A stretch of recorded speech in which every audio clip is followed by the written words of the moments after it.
श्री अखिलेश यादव जी।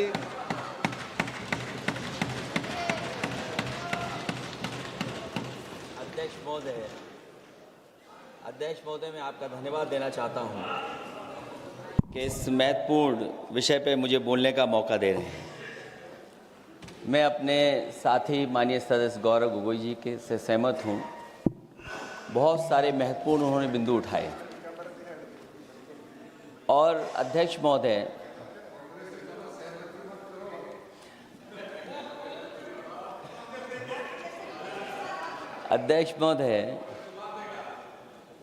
मुझसे ज़्यादा मेरे रिश्ते शायद हमारे विपक्ष के लोग ज़्यादा जान रहे हैं और जितना विपक्ष के लोग नज़र रखेंगे मैं समझता हूँ उतना रिश्ते और मजबूत हो जाएंगे। अध्यक्ष महोदय, मैं आंदोलन को बहुत दूर से देख रहा था और उस आंदोलन में जो जीत के बाद नारा लगा, एक नारा लगा अध्यक्ष महोदय, सरकार के खिलाफ नारा लगा कि सरकार को ये अहंकार था कि सरकार झुकती नहीं है, लेकिन उन्हीं नई पीढ़ी के लोगों ने ये वो नारा दिया कि झुकाने वाला चाहिए, सरकार भी झुकती है और सरकारों को झुकाना भी नौजवानों को आता है। सरकार झुकी और स्वीकार किया उन्होंने। जो करोड़ों नौजवान जो मांग कर रहे थे कि सबसे पहले जो मंत्री जी हैं वो इस्तीफा दें, और बिंदु दूसरे अलग हैं जो हम लोगों को जानकारी में मिल रहा है। अध्यक्ष महोदय, सरकार हर विषय पे स्वीकार किया है, लेकिन पता नहीं अध्यक्ष महोदय ये बात समझ में नहीं आ रही है कि सदन में उन आश्वासनों को क्यों नहीं रख रही है सरकार जो सहमति बनी है। और उसके बाद अध्यक्ष महोदय, हम लोगों ने देखा कि जब मंत्री जी लौटे हैं, मंत्री नहीं रहे, उसके बाद सदन के बाहर उनका स्वागत किया गया। अध्यक्ष महोदय, जो स्वागत हुआ उसके लिए हमें कोई शिकायत नहीं है, लेकिन माननीय सदस्यों को कितनी बड़ी राहत मिली होगी, कितने बड़े संकट से बचाया उन्होंने। एक प्रधान जी को हटा करके प्रधानमंत्री बचा लिया आपने। और ऐसा अध्यक्ष महोदय आंदोलन किसी ने नहीं देखा जिस आंदोलन में नई पीढ़ी के लोग, कम उम्र के लोग निकल करके आ गए और जो नारे दिए गए। ये सरकार पिछले कई वर्षों से नकारात्मक प्रचार पर टिकी हुई थी, नकारात्मक राजनीति करती थी और न जाने कितने हजार करोड़ रुपए खर्च किए होंगे सरकार ने नकारात्मक राजनीति के लिए। लेकिन नई पीढ़ी को मैं बधाई देना चाहता हूं, उनके मनोबल को और उनकी एकता को, और जिस तरीके से उन्होंने प्रचार किया, अंततः सरकार को झुकना पड़ गया। भाजपा वचन नहीं देती, जुमला देती है। तो मुझे उम्मीद है कि सभी युवा नौजवानों का जो मांग की है उन्होंने, उन सभी मांगों को सरकार स्वीकार करेगी। और सरकार ये भी स्वीकार कर लिया होगा कि कोई दल मजाक में बना तो कितनी बड़ा दल बन गया। जो कोई चीज मजाक से शुरू हुई वो कितना सीरियस हो गई, और इतना सीरियस हुई कि हमारी सरकार लोकतांत्रिक हो गई कि जो उनको धरने पे बैठने दिया। सरकार लोकतांत्रिक थी कि उन्हें धरने पर बैठने दिया। हमने वो भी समय देखा है कि जहां पर धरने पर नहीं बैठने दिया, वर्षों वर्ष लोग बैठे रहे धरने पर, उनकी सुनी नहीं गई। इसी दिल्ली को घेरा था किसानों ने, और सरकार को लगा कि चुनाव आ गया तो सरकार ने तीनों काले कानून वापस ले लिए। जब सरकार घबरा जाती है, डर जाती है, तो सरकार स्वीकार कर लेती है। इसीलिए वो नारा मुझे अक्सर याद आता है कि झुकाने वाला चाहिए, सरकार भी झुकती है। जो विषय लाया गया है कि prevention of unlawful means act, सरकार को कम से कम ये बताना चाहिए था कि 2024 में जब ये लेकर के आए थे तो आज 2026 में कैसे पेपर लीक हो गया। और केवल गिनती के 1-2 पेपर लीक नहीं हुए हैं, ये ऐसा आंदोलन रहा जिसमें माँ बाप और नई पीढ़ी के लोग सब जुड़ गए। अगर हम ये माने कि 20 लाख बच्चों ने परीक्षा लिखी थी और उनके घर परिवार के सदस्यों को हम इसमें जोड़ दें, दादा दादी, माँ बाप और परिवार का कोई सदस्य, तो 5 लोग प्रभावित थे। और 5 गुना 20, 1 करोड़ लोग नाराज हुए सरकार से। और अक्सर हम पॉलिटिकल लोग हैं, हम लोग जानते हैं जब कभी आंदोलन करते हैं तो कितनी तैयारी करानी पड़ती है, गाड़ियों का इंतजाम, खाने का इंतजाम और इंतजाम। लेकिन ये पहला आंदोलन देखा कि जिसमें माँ बाप भी जुड़ गए और कहा कि जाओ बच्चों आंदोलन करो, हम आपके साथ हैं। ये पहला आंदोलन ऐसा देखने को मिला है। और केवल दिल्ली में नहीं हुआ ये, केवल दिल्ली में नहीं हुआ ये। अगर ये बात गलत है, अगर ये बात अध्यक्ष महोदय गलत लग रही है तो देश के होम मिनिस्टर साहब को ले आइए, वो सब एक्सप्लेन कर देंगे।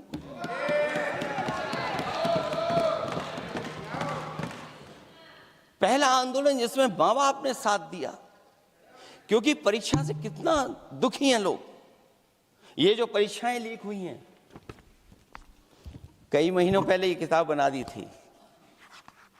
और अध्यक्ष महोदय, जो लोग चढ़ावा चोरी नहीं बचा पाए, वो पेपर लीक कैसे बचा पाएंगे। जो भगवान के दरबार से दान गायब हो गया, दान चला गया, वो लोग पेपर लीक बचाएंगे। किस कानून को, जो कानून पहले बनाया उसी कानून का संशोधन करके लेकर आए। किसकी आंखों में आप धूल झोंक रहे हैं। और अगर कानून से बच रहा होता तो भाजपा की 10 साल की सरकार में 20 परीक्षाएं कैसे लीक हो गई। 20 परीक्षाएं लीक हुई अध्यक्ष महोदय, जिसमें कोर्ट तक जाना पड़ा, उसके बाद परीक्षा रद्द हुई है। दरोगा भर्ती का पेपर लीक हो गया, जूनियर इंजीनियरिंग के भर्ती का पेपर लीक हो गया, ग्राम विकास पंचायत अधिकारी का पर्चा लीक हो गया, नलकूप चालक भर्ती का, यूपी टीईटी का परीक्षा लीक हुआ। और एक बार नहीं हुआ, 3 बार पेपर लीक हुआ यूपी टेट का। हाई स्कूल बोर्ड का परीक्षा लीक कर दिया, इंटरमीडिएट की बोर्ड की परीक्षा लीक हुई, इंटरमीडिएट का फिर परीक्षा का लीक हुआ, कई बार हुई। सिपाही भर्ती लीक हुई। आप सोचिए कितनी परीक्षाएं लीक हुई हैं। और नीट परीक्षा कोई पहली बार लीक नहीं हुई, दोबारा लीक हो गई, कानून बनने के बाद लीक हुई। सहायक प्रोफेसर भर्ती लीक है, लेखपाल भर्ती लीक हुई। यूपी जैसे स्टेट, जो सबसे बड़ा स्टेट है, जहां से प्रधानमंत्री चुन करके आते हो, वहां तक पेपर लीक हो जा रहा है। और जो संस्था परीक्षा एग्जामिनेशन करा रही है, वो एनटीए में भी आउटसोर्स कर दिया आपने। हम विपक्ष के लोगों को तो डर ये लगता है अध्यक्ष महोदय, कहीं ऐसा ना हो कि ये पूरी सरकार को आउटसोर्स कर दें। आउटसोर्स सरकार है, जो सबसे विश्वसनीय संस्था है, उसमें आउटसोर्स पे आपने कर्मचारी को रखा हुआ है। किस बात की जवाबदेही है? यही अकाउंटेबिलिटी है आपकी? कहीं अकाउंटेबिलिटी ये तो नहीं है, आप अकाउंटेबिलिटी को ये कहीं समझ बैठे हों कि अकाउंट को भर दे वो एबिलिटी वाला ही हमें चाहिए। कहीं वो अकाउंटेबिलिटी तो नहीं है। आप बताइए, एनटीए को आउटसोर्स किया हुआ है आपने। जिस संस्था की जिम्मेदारी है महत्वपूर्ण परीक्षा कराने की, उसमें सब आउटसोर्स। और ये सच कहा कि कांग्रेस पार्टी के हमारे सदस्य ने मांग की है कि वो हम लोगों को पता होना चाहिए आखिरकार कौन लोग थे जो आउटसोर्स होकर के बैठ करके परीक्षा में इस तरह की घोटाला कर रहे थे। आखिरकार जवाबदेही क्या है, किसकी थी? और फिर केवल नीट की परीक्षा की बात करें और परीक्षाओं की बात करें, अगर हम अध्यक्ष महोदय, जब से सरकार बनी है तब से सरकार की कोशिश रही है कि शिक्षा, परीक्षा और यूनिवर्सिटी का ताना बाना पूरा ध्वस्त हो जाए, उसको एक रंगी बना दें हम, उसमें अंडरग्राउंड अनरजिस्टर्ड लोग शामिल हो जाएं। ये पिछले जब से भारतीय जनता पार्टी की सरकार आई है तब से हो रहा है। और फिर शुरुआत कहां से होती है? क्योंकि आप नहीं चाहते कि देश के गरीब लोग पढ़ें लिखें आगे बढ़ें। सरकार ने सबसे पहले हमला किया प्राइमरी स्कूल पर, और प्राइमरी स्कूल कितने बंद किए हैं आपने? जहां से बच्चे की शिक्षा की यात्रा शुरू होती है।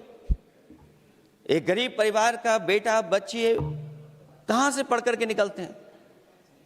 सबसे पहले प्राथमिक शिक्षा सरकारी स्कूलों से पढ़ करके निकलते हैं। हमारे बहुत सारे माननीय सदस्य होंगे, वो उन्हीं प्राथमिक विद्यालयों से पढ़ करके आज इस सदन तक पहुंचे होंगे। आपने सबसे पहले स्कूलों पे हमला किया, और प्राइमरी से लेकर के नौकरी तक पे आपने हमला किया है। युवाओं के भविष्य पर आपने चोट पहुंचाने का काम किया है। और जो प्राइमरी स्कूल जो आपने बंद किए हैं, वो इसीलिए बंद किए हैं आपने कि पिछड़े, दलित और गरीब के वर्ग के परिवारों के बच्चे पढ़ लिख न जाएं। क्योंकि आज भी अगर हम देखते हैं प्राइमरी स्कूल में कौन पढ़ने जा रहा है? सबसे समाज के गरीब परिवार के बच्चे पढ़ करने जा रहे हैं। सबसे पहला हमला आपने वही किया, और इसीलिए किया क्योंकि नींव पर ही अगर हमला होगा तो ये आगे नहीं बढ़ पाएंगे। जो आंकड़े सरकार के बताए गए हैं, 1 लाख से ज्यादा सरकारी प्राइमरी स्कूल बंद कर दिए सरकार ने। और अगर ये बात गलत है तो हमें उम्मीद है सरकार इस पर भी जवाब देगी। और अगर हम आंकड़े निकालें तो जो आंकड़े दिखाई दे रहे हैं, यूपी में सबसे ज्यादा प्राइमरी स्कूल बंद हुए हैं। और ये सरकार के आंकड़े हैं कि 7 लाख से ऊपर विद्यालय थे जो अब 6 लाख रह गए हैं। और यूपी में तो सबसे ज्यादा बंद हुए हैं। उत्तर प्रदेश में 26,386 सरकारी प्राइमरी स्कूल बंद कर दिए सरकार ने। और केवल प्राइमरी स्कूल बंद नहीं किए हैं, नौकरी पे भी हमला किया है। 69,000 शिक्षक भर्ती को लेकर के बड़े पैमाने पर घोटाला किया गया। और घोटाला इतना बड़ा है कि वो सभी कोर्टों में गए हैं और पिछले कई वर्षों से आंदोलन कर रहे हैं। कोई स्थान नहीं बचा अध्यक्ष महोदय जहां पर वो शिक्षक भर्ती के लोग न गए हों। मंत्रियों के यहाँ गए, आंदोलन किया है, हाई कोर्ट गए, सुप्रीम कोर्ट गए हैं। लेकिन देखिए सरकार भी कमाल की है कि सरकार उनको नौकरी नहीं देना चाहती। और इसलिए नौकरी नहीं देना चाहती है क्योंकि उन्होंने भर्ती गलत की है, और भर्ती में जिन लोगों का अधिकार छीना है वो सबसे ज्यादा पिछड़े और दलित परिवार के बेटे, जिनका अधिकार इस सरकार ने छीना है। और ये अगर बात नहीं ठीक है तो हमें उम्मीद है कि सरकार इसका भी जवाब देगी। माध्यमिक स्कूलों को भी बंद किया जा रहा है, और बड़े पैमाने पे स्कूल बंद हुए हैं। और जो बोर्ड की परीक्षाएं लीक हुई हैं, पूरे देश में बड़े पैमाने पर बोर्ड परीक्षाओं के पेपर लीक किए गए हैं। अध्यक्ष महोदय, हम जानना चाहते हैं कि आखिरकार 10वीं और 12वीं के पेपर लीक क्यों हो रहे हैं? 10वीं और 12वीं के पेपर लीक क्यों हो रहे हैं? इसके लिए अगर कोई सरकार के पास जवाब हो तो बताएं।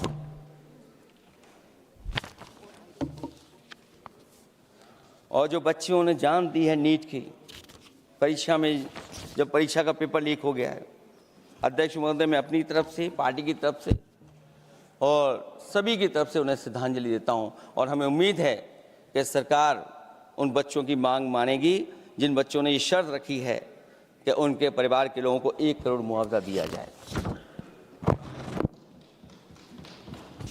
जब उच्च शिक्षा में जिस तरीके से भर्ती हो रही है, अध्यक्ष महोदय, जो उच्च शिक्षा की भर्ती है उसमें जो अपॉइंटमेंट हो रहे हैं उनके बारे में तो क्या चर्चा करें कि जब संस्था पे सबसे ऊपर बैठा व्यक्ति ही अन्याय करेगा तो पूरी संस्था में अन्याय होगा। जब से ये सरकार आई है, जो बड़ी बड़ी संस्थाएं हैं उन सब संस्थाओं में एक रंगी लोगों को बैठा करके उन संस्थाओं को ध्वस्त करने का काम कर रहे हैं, और न केवल उन संस्थाओं को खराब कर रहे हैं बल्कि अध्यक्ष महोदय, उत्तर प्रदेश में एक स्वतंत्र सेनानी, उनके नाम पर यूनिवर्सिटी बनी, मौलाना जौहर यूनिवर्सिटी।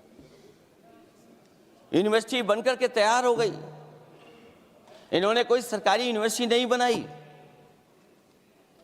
और अगर कोई प्राइवेट यूनिवर्सिटी बन भी गई है तो उसको भी हथौड़ा लेकर के तोड़ने की तैयारी कर रहे हैं ये लोग। ये नफरत की राजनीति कहां लेकर के पहुंचा देगी। और जब से बीजेपी की सरकार आई है तब से नफरत की राजनीति और दूसरे लोगों के साथ किस तरह का व्यवहार हो रहा है, उन्हें कहीं भी न्याय तक नहीं दिला पाई सरकार। और जब नौकरी की बात आ जाए तो अध्यक्ष महोदय, अग्निवीर भर्ती में भी जो हर साल में कितनी भर्ती होती थी, कभी 80,000 भर्ती हुआ करती थी, अब भर्ती केवल 10,000 हो पा रही है। आखिरकार अध्यक्ष महोदय, सरकार नौजवानों की पढ़ाई और नौकरी पे हमला क्यों कर रही है, और नौकरी पे हमला क्यों हो रहा है? जब आप ये कहते हैं कि हमारे नौजवान हमारी डेमोग्राफिक डिविडेंड बन करके आए हैं, कहीं यही नौजवान हमारी आपदा न बन जाए, इसके बारे में भी सरकार को सोचना चाहिए। और मैं ये जरूर कहना चाहता हूं कि अध्यक्ष महोदय, अगर शिक्षा अच्छी होगी, परीक्षा सच्ची होगी, तो तरक्की भी पक्की होगी। और ये तरक्की नहीं चाहते हैं, इसीलिए शिक्षा पर और परीक्षा पर हमला कर रहे हैं। मैं इन्हीं शब्दों के साथ अध्यक्ष महोदय आपका धन्यवाद देता हूं। और जो बिल लेकर के आए हैं आप, बिल तो 24 में भी लेकर के आए थे आप, जो 24 में बिल लेकर के आए थे, उसके बाद नीट परीक्षा का पेपर लीक क्यों हो गया, ये आप बता देना मंत्री जी। आपको एक कानून बनाने के बाद दूसरा कानून बनाना पड़ रहा है, ये क्या वजह है? और आपको मंत्री जी का स्वागत इसलिए करना पड़ रहा है कि आपको संकट से बचा लिया। और अगर अखिलेश जी तो समाजवादी है, मैं पूछना चाहता हूं कि छात्रों का आंदोलन के बाद सरकार उनका बात सुन के पार्लियामेंट में बिल लेके आता है, ये अच्छा है? या जो आंदोलन होता है तो उसको कुचलने के लिए देश में इमरजेंसी लगा देता है, वो अच्छा? आप बता दीजिए।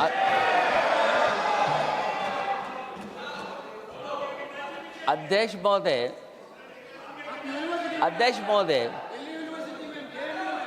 महोदय, मैं इमरजेंसी को तो नहीं देखा हूं, लेकिन इमरजेंसी में क्या क्या हुआ है वो अभी दिल्ली की राजधानी में भी देखने को मिल गया है।